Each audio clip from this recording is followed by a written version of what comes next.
Getting rich from zero is not mysterious. It is brutally simple, and most men stay poor, confuse income with wealth. They become useful to someone else's system, raise their lifestyle the moment they earn more, and call the paycheck progress while owning nothing that can grow without them. That is the mechanism. Labor creates cash, but surplus buys assets. Skill creates leverage. Proof attracts opportunity. Ownership compounds. Ignore that sequence, and one bad debt, reckless investment, or lost job can erase years of effort. But the answer is not gambling, scams, or pretending every salary is slavery.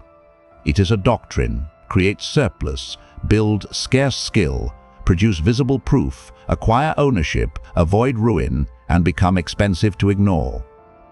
These 7 laws show how a man with no money stops selling only his time and starts building power that survives his absence.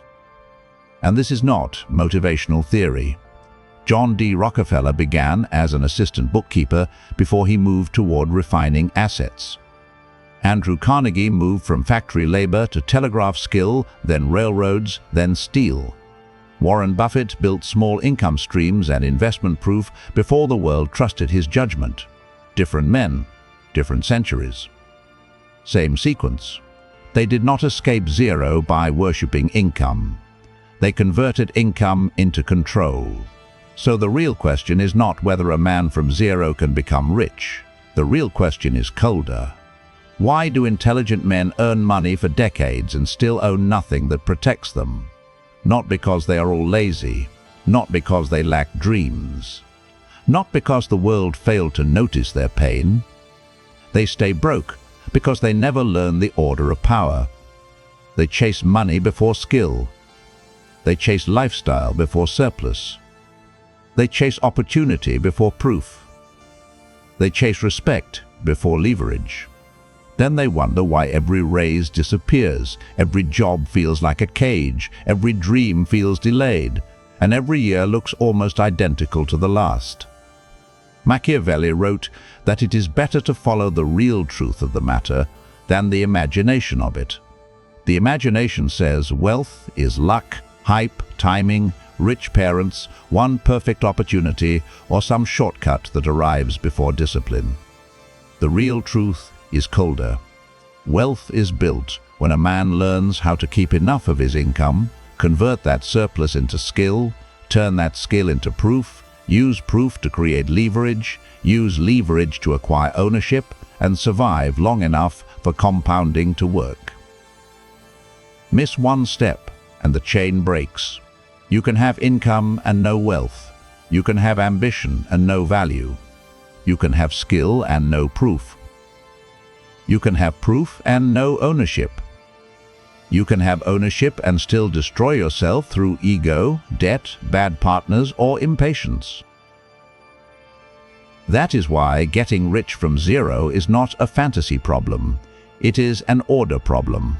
Most men do not lack desire. They lack sequence. They want the reward before the base. They want the title before the receipts. They want the freedom before the discipline. They want the market to honor their private identity before they create public proof. But the market does not care about the man you imagine yourself to be. It responds to evidence. The cost of misunderstanding this is not just being poor, it is becoming fragile. A fragile man can earn money and still be one emergency away from panic. A fragile man can have a salary and still be controlled by a manager he hates. A fragile man can look successful and still own nothing. A fragile man can make more money this year and still have less freedom than last year because his appetite grew faster than his assets. And the unsupported man cannot afford fragility. A man with family money can make reckless mistakes and recover. A man with a strong network can fall and still have hands beneath him. A man with inherited confidence can enter rooms before he deserves them and learn inside the room. But a man from zero pays full price for every mistake. No one is coming to erase his bad debt. No one is coming to replace his lost years. No one is coming to fund his ego.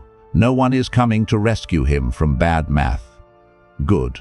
That means his rise can belong to him, but only if he stops confusing effort with strategy. Law 1. Income is not wealth. Income is what comes in. Wealth is what remains, grows, and gives you options when you stop working. This law insults the modern man because he has been trained to measure progress by the paycheck. He earns more, then believes he has become more powerful. But if the money enters his account, touches his ego, feeds his lifestyle, pays his debt, and disappears before it can buy anything that works without him, he is not building wealth. He is just renting a more comfortable version of dependence. A man earning a high salary with no assets, no savings, no ownership, and no control over his time is not powerful. He is rented at a higher price. The paycheck may make him comfortable, but comfort is not sovereignty. Comfort can vanish. Ownership survives longer. This is why Rockefeller matters here. John D. Rockefeller did not become powerful because he received wages. He began as an assistant bookkeeper in Cleveland. That was income, useful but limited. He learned the numbers, he learned trade, he learned shipping, he learned cost, he learned supply. He studied how money moved before he tried to command more of it. Pressure shaped him. He did not begin with an empire. He began with modest circumstances, careful numbers, and exposure to how business actually worked. His action was not to remain merely useful inside someone else's office. He saved money. He borrowed money. He entered partnership. He bought refining assets. Over time, he moved from being paid inside the system to owning pieces of the system. That is the shift most men never make. First, income teaches you the game. Then ownership lets you control pieces of the board. A paycheck is not evil. A job is not slavery by default. That kind of childish rebellion keeps men poor because they reject the one tool they currently have. The strategic man does not worship the paycheck, and he does not despise it. He uses it. He turns income into raw material. The poor man spends income to feel less poor. The strategic man uses income to buy his first piece of freedom. That piece may be savings. It may be a course that builds a scarce skill. It may be software that helps him produce. It may be a portfolio project. It may be equipment. It may be a small asset. It may be runway that lets him leave a bad situation without begging. But it cannot be nothing. If your income only buys comfort, then your comfort becomes the quiet enemy of your freedom. Look at your own life without lying. When money comes in, does it become protection, proof, skill, or ownership? Or does it become emotional relief? Most men do not spend only because they need things. They spend because they are tired of feeling behind. They spend because they want visible proof that they are not losing. They spend because a better car, better clothes, better apartment, or better phone gives them a temporary answer to a deeper humiliation. But status bought too early becomes a tax on your future. You cannot impress your way into sovereignty. You have to build your way into it. So do not worship the paycheck. Do not hate the paycheck. Command it. Use the paycheck as raw material. Use it to buy distance from desperation. Use it to buy time. Use it to build skill. Use it to create proof. Use it to acquire the first small structure that can grow without your constant presence. Because income that dies every month is not wealth. It is motion without escape. But income cannot become wealth if it is consumed the moment it arrives. That is where the second law exposes whether a man is serious or only performing ambition. Law 2. You must create surplus before you create. Wealth surplus is the money left after survival, discipline, and restraint. It is not glamorous. It does not look powerful. It does not impress strangers. It does not give you applause. It does not make people envy your life from the outside. But surplus is the army you send to capture assets. If every dollar is eaten by rent, ego, subscriptions, status signals, bad debt, emotional spending, and the need to look richer than you are, then nothing remains to fight for your future. Most men are not poor only because they earn too little. Many stay poor because they expand consumption the second their income rises. They get a better job, then buy a better prison, a better car payment, a better apartment, better clothes to impress people who do not fund their freedom, better restaurants to feel successful for one night, better distractions to recover from work that still owns them. They do not build wealth. They upgrade the cage. This is one of the most humiliating truths in personal finance because it removes the drama. It stops you from blaming only the economy, only your boss, only your family, only your lack of support, only the unfairness of the world. Those forces may be real, but they are not the whole story. The question is simple. When your income rises, does your freedom rise with it, or does your appetite rise first? Surplus is self-command made visible in numbers. It tells the truth about you without caring about your excuses. A man can speak about discipline for years, but his bank account shows what he actually obeys. He may say he wants freedom, but if every increase in income becomes a lifestyle upgrade, then comfort is his ruler. He may say he wants ownership, but if every spare dollar disappears into impulse, then the future is not his priority. He may say no one supports him, but he may also be refusing to support the version of himself he claims to be building. Machiavelli warned that a ruler must learn when not to behave according to pleasing appearances. In his words, a prince must learn how not to be good. For the man building from zero, this does not mean becoming cruel. It means learning how not to be good to every appetite. Not good to impulse, not good to ego, not good to comfort, not good to people who want you available, broke, distracted, and easy to use. Not good to the version of yourself that wants to look successful before becoming free. Surplus is not just money. Surplus is refusal. It is the refusal to let every emotion become a purchase. It is the refusal to let every insecurity become a payment plan. It is the refusal to let every lonely night become a distraction tax. It is the refusal to let the world harvest your future through small comforts that feel harmless in the moment. Without surplus, there is no investing.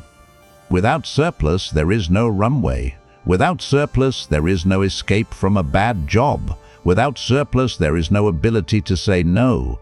And a man who cannot say no is always owned by someone who can make him desperate. This is why wealth begins before investing. It begins when a man becomes harder to tempt. If you cannot keep money when the amount is small, more money will only expose a larger weakness. A raise will not save you if your appetite is faster than your discipline. A business will not save you if your ego burns cash faster than your value creates it. A new opportunity will not save you if every increase in income becomes a costume for a man who still owns nothing. Create surplus first. Not because saving alone makes you rich. It does not. Surplus by itself is not wealth. Surplus is the base. It is the stored force. It is the breathing room. It is the proof that you can command yourself long enough to command resources.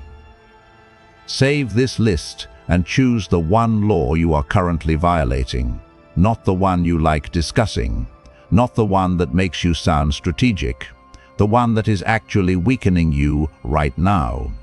If you earn but create no surplus, fix surplus before you chase another strategy, because surplus alone will not make you rich. Money without capability is weak. A man can save and still remain small if he never becomes valuable. This is where the market becomes ruthless. Law 3. Skill comes before leverage. The market does not pay for struggle. It pays for useful, scarce, measurable ability. This is the insult most unsupported men need to hear. Your pain does not increase your value. Your skill does. Your story does not command a premium. Your result does. Your ambition does not make you rare. Your capability does. This is difficult for the unsupported man because his suffering feels meaningful. He has carried pressure without applause. He has worked while tired. He has built in silence. He has felt doubted by family, ignored by friends, and underestimated by people who never saw the war inside his head. But the market is not your family. The market is not your therapist. The market is not waiting to compensate you for being misunderstood. It asks a colder question. What can you do that is useful, scarce, measurable, and difficult to replace? If you cannot answer that clearly, then your ambition has not yet become economic power. This is where Andrew Carnegie becomes useful. Carnegie came from poverty. He worked in a cotton mill as a young immigrant. He did not begin with social status, inherited wealth, or a powerful family network. He began with labor, pressure, and necessity. But he did not remain only a laborer. He became a telegraph messenger. Then he taught himself to understand signals. He moved into railroad work. He learned from powerful operators. He placed himself near the machinery of a growing industry. He turned proximity into knowledge. Pressure, his family had little money, little status, and no safety net. Action, he acquired practical, rare skill where industry was expanding. First proof, he became useful in communications and railroads, then began earning dividends from investments. Power lesson, skill puts you near the machine. Ownership lets you profit from the machine. Carnegie did not leap from poverty to empire. He climbed from labor to skill, from skill to access, from access to investment, from investment to ownership, from ownership to domination. This is the real sequence. Most men want leverage before they deserve it. They want capital before competence. They want investors before evidence. They want promotion before mastery. They want freedom before value. They want an audience before they can think clearly. They want a business before they understand how to solve a painful problem. They want the result of skill without the humiliation of being a beginner. But leverage is dangerous in the hands of the unskilled. It magnifies weakness. A loan magnifies bad judgment. An audience magnifies poor thinking.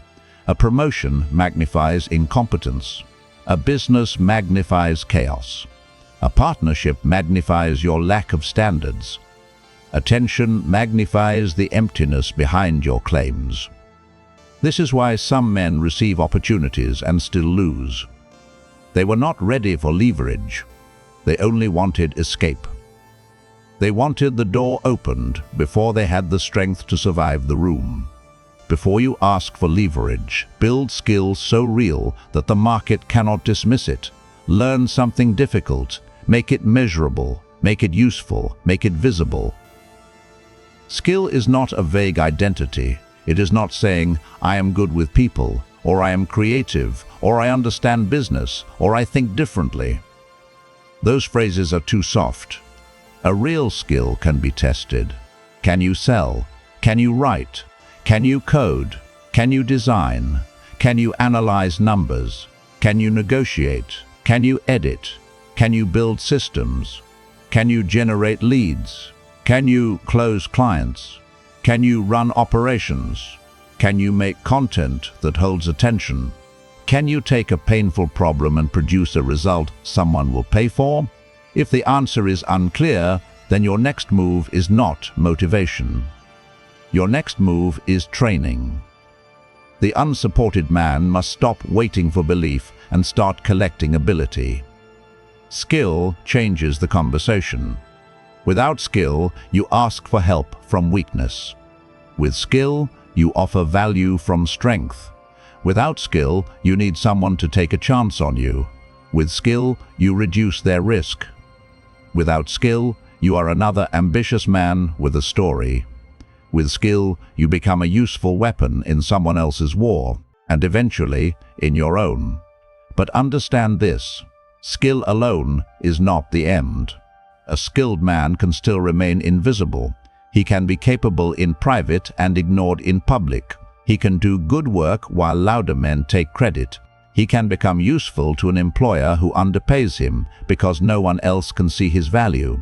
He can know more than others and still be treated as replaceable because he has no visible proof. That is where many intelligent men lose. They become capable but invisible, and hidden value is often treated as non-existent value. Law 4. Proof beats potential. Potential is invisible. Proof is the language of employers, clients, investors, audiences, partners, and high-status rooms. Nobody owes belief to your private identity. They respond to evidence. This is where the unsupported man often becomes bitter because he thinks the world is refusing to see him. He tells himself he is underestimated. He tells himself people are blind. He tells himself less capable. Men are getting more attention because the world is unfair. Sometimes that is true. But sometimes the colder truth is this: you are not underestimated, you are unproven. And if you cannot separate those two, you will spend years defending an identity that has no evidence behind it. The world cannot reward what it cannot see. Your family may not understand your ambition. Your friends may not support your direction. Your workplace may not recognize your value. But resentment does not change your position. Evidence does. A portfolio is evidence. A result is evidence. A solved problem is evidence. A documented transformation is evidence. A public body of work is evidence. A profitable offer is evidence. A case study is evidence. A reputation is evidence. Potential asks people to believe. Proof changes the cost of doubt. That is the difference. If two men ask for the same opportunity, the man with ambition must be believed. The man with proof must only be inspected. One asks for faith. The other presents receipts. This is why capable men stay stuck when their work stays hidden. They learn in private. They improve in private. They suffer in private. Then they resent the world for not recognizing a battle it never saw. But hidden value is often treated as non-existent value. You may be more capable than they think. But if your capability leaves no trace, it has no leverage. Warren Buffett did not build trust by announcing that he was destined to become rich. As a child, he sold gum. Coca-Cola, delivered newspapers, bought his first stock at 11, bought a farm at 14, and built small businesses before the world knew his name. He was not waiting to be discovered. He was collecting proof. Pressure shaped him early. He grew up during the Great Depression and learned that money obeyed numbers, patience, and allocation more than emotion. He watched small amounts become meaningful when they were directed instead of wasted. His action was simple but powerful. He kept converting small income into experiments, assets, and learning. His first proof was not one dramatic victory. It was repeated evidence that his judgment could produce returns. That is the lesson. Proof is not only a trophy you show after success. Proof is the trail you create while becoming successful. Most men want the world to believe in their future. The strategic man gives the world evidence from his past. This is why proof beats potential. Potential says, I could. Proof says, I already have. Potential says, trust me. Proof says, inspect the record. Potential says, I am different. Proof says, here is the evidence that doubt now has a price. Here is the cold mechanism. People do not usually support potential because potential costs them nothing to ignore. But proof creates pressure. When you have proof, dismissing you becomes a risk. Ignoring you becomes expensive. Replacing you becomes harder. Negotiating with you becomes necessary. This is why visible proof is not vanity, it is power. If your work is hidden, your value can be treated as non-existent. If your results are undocumented, someone louder can take the room. If your skill has no evidence, you are just another man claiming he is different. Build proof before you ask for recognition. Build proof before you complain about being ignored. Build proof before you demand respect. And do not wait until you are perfect. The beginner creates proof at beginner level. The intermediate creates proof at intermediate level. The advanced man creates proof at advanced level. But the invisible man creates nothing and calls it preparation. Start where you are. Document what you can do. Show your process. Show before and after. Build small case studies. Publish useful work. Track your results. Make your improvement visible. Turn your skill into something another human being can inspect. Because proof is the bridge between private ambition and public leverage. But even proof has a ceiling if you only sell time. You can become respected and still remain trapped if every reward requires your direct presence. The next law is where wealth stops depending only on your labor. Law 5, ownership, is where wealth accelerates. Salary grows linearly. Ownership compounds. This is the difference between being paid and becoming powerful. A salary pays you for presence. Ownership pays you for structure. A salary needs you to show up. Ownership can grow while you sleep, recover, think, travel, build, or create the next machine. This does not mean every man should quit his job tomorrow. That is childish. Machiavellian realism is not fantasy rebellion. It is positioning.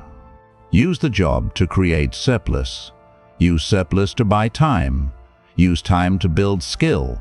Use skill to create proof. Use proof to build leverage. Use leverage to acquire ownership. That is the order. Most men hear the word ownership and immediately think too big. They imagine buying companies, owning buildings, raising capital, controlling empires, or becoming some overnight entrepreneur. Then the idea feels far away, so they return to salary dependence and call it realism. But ownership has beginner forms. You can own assets you buy. You can own systems you build. You can own attention you control. You can own intellectual property, products, audience, brand, code, content, distribution, equity, business assets, real assets, licensing, a database, or a reputation that brings deals without begging. If you are starting from zero, do not fantasize about empire first.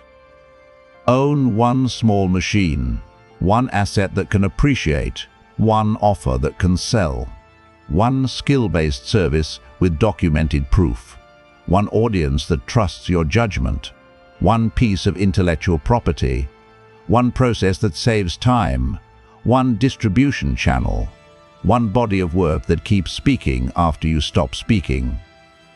Ownership is the first moment your past labor starts defending your future. If you own nothing, every month starts over. You wake up and must sell your time again. You must prove your usefulness again. You must ask for permission again. You must hope the manager still approves. You must hope the company still needs you. You must hope your body, energy, and attention remain available. That is not freedom. That is dependence with a calendar. Ownership changes time. A salary says, work again. Ownership says, some of yesterday is still working. This is compounding. Not hype, not motivational fantasy, not pretending money appears from nowhere. Accumulated advantage.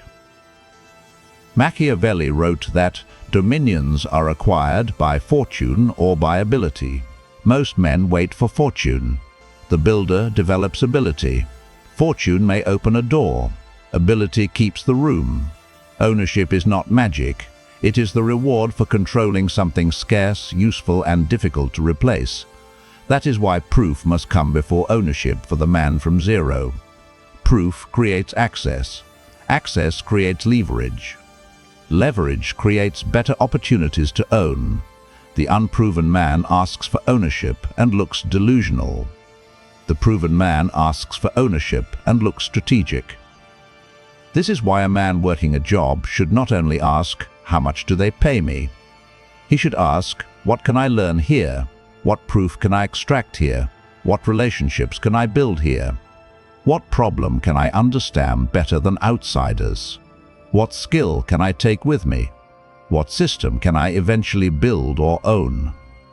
A job can be a cage, but it can also be a training ground if you are awake. The foolish man only trades hours. The strategic man studies the machinery while being paid to stand near it. That is what Rockefeller did with bookkeeping. That is what Carnegie did with railroads. That is what Buffett did with small business experiments and allocation. They used exposure. They did not merely endure work. They extracted intelligence from work. That is the move. But ownership has an enemy more dangerous than low income: ruin.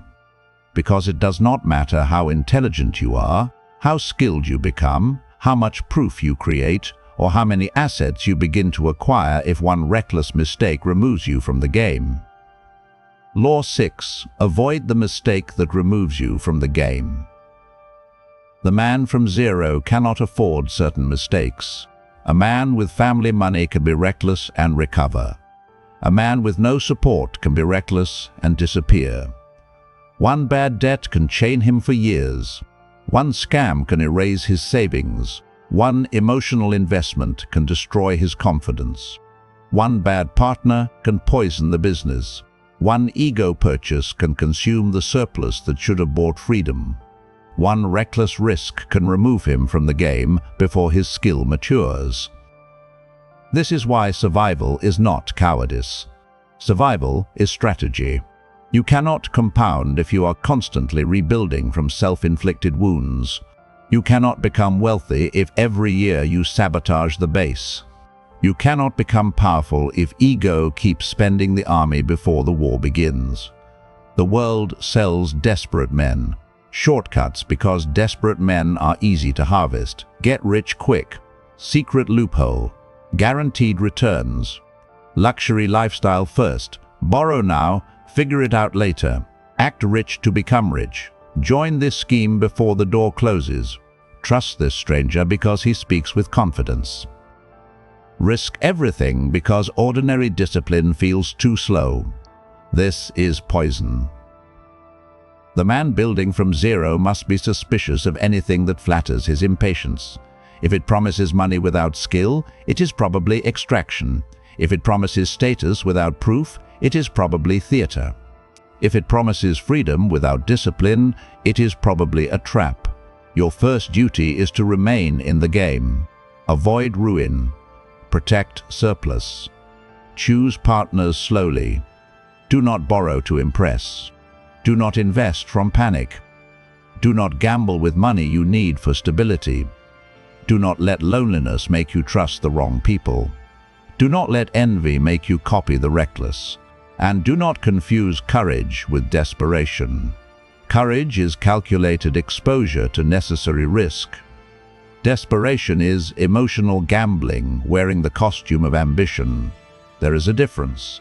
A man from zero must take risks. He must learn. He must enter new rooms. He must build skills before he feels ready.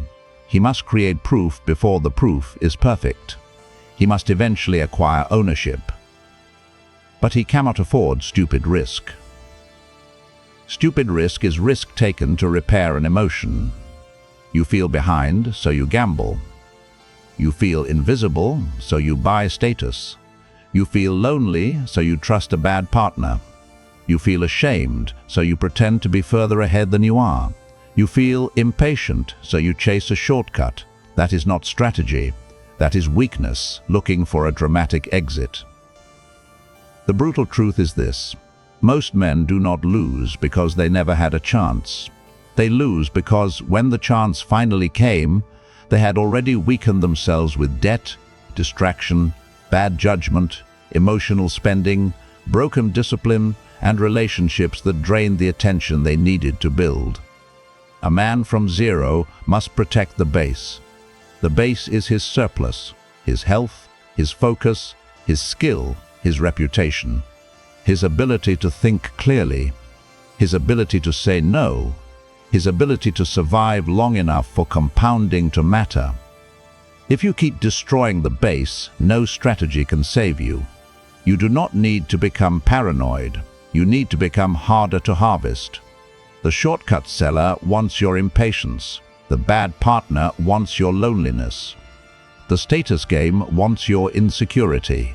The employer wants your dependence. The market wants your attention.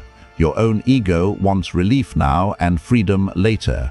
Your job is to reverse the order.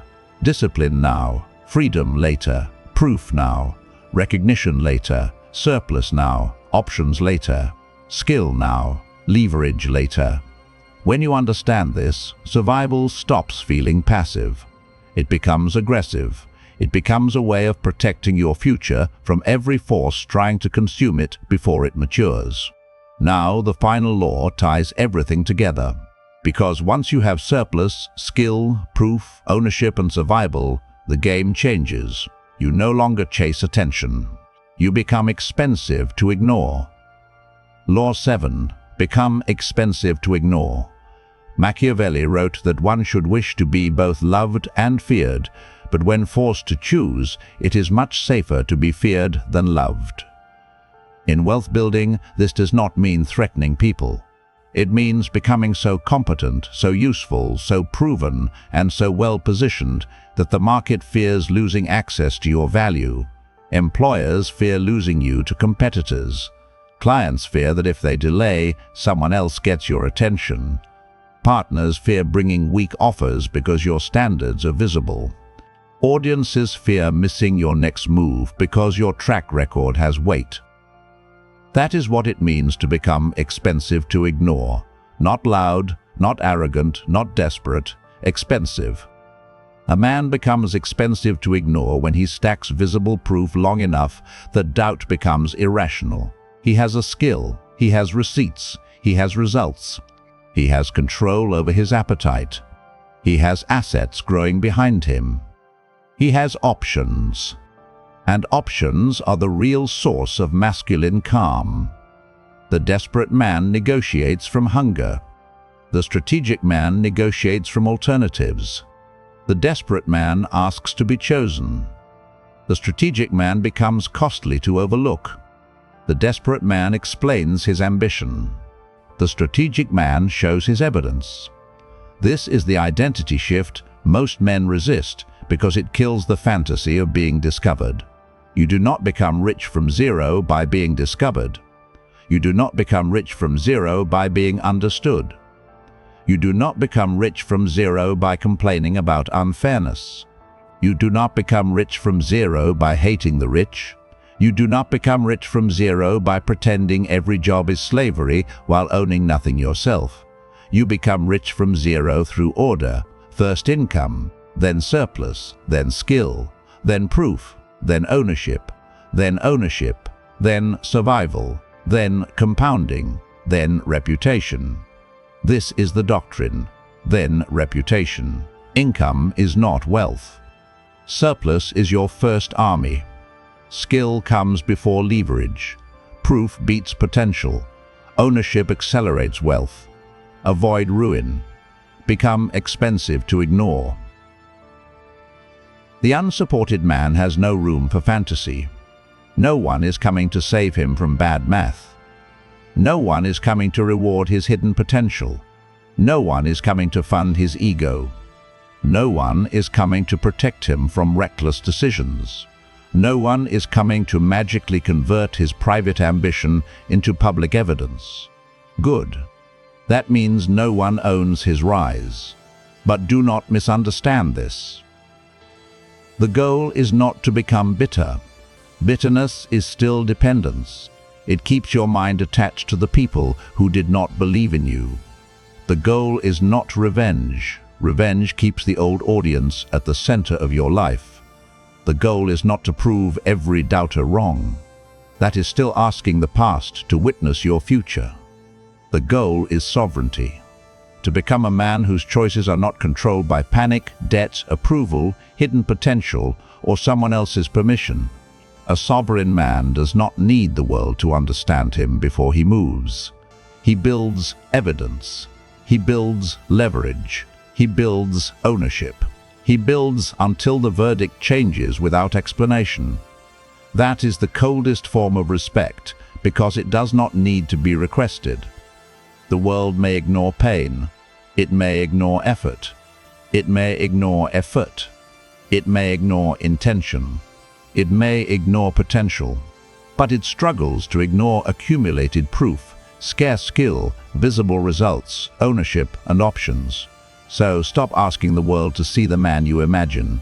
Build evidence for the man you are becoming. And start with the law you are violating right now. Save this list, return to it before you chase another strategy.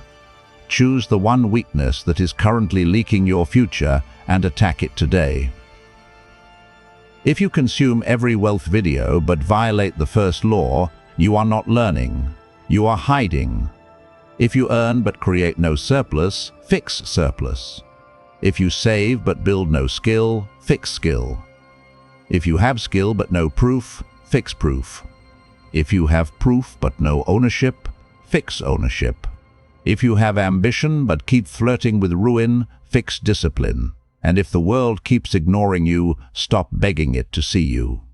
Build until ignoring you costs more than doubting you ever did. But this creates the next brutal question. If you are starting from zero, which skill should you build first? The one that pays quickly. The one that compounds. The one that gives you leverage. The one that gets you closer to ownership. Choose wrong, and you can spend years becoming good at something that keeps you replaceable. Choose right, and your skill becomes the first weapon that cuts open the next room. That is the next battlefield. No support, no network, no excuses. Build anyway.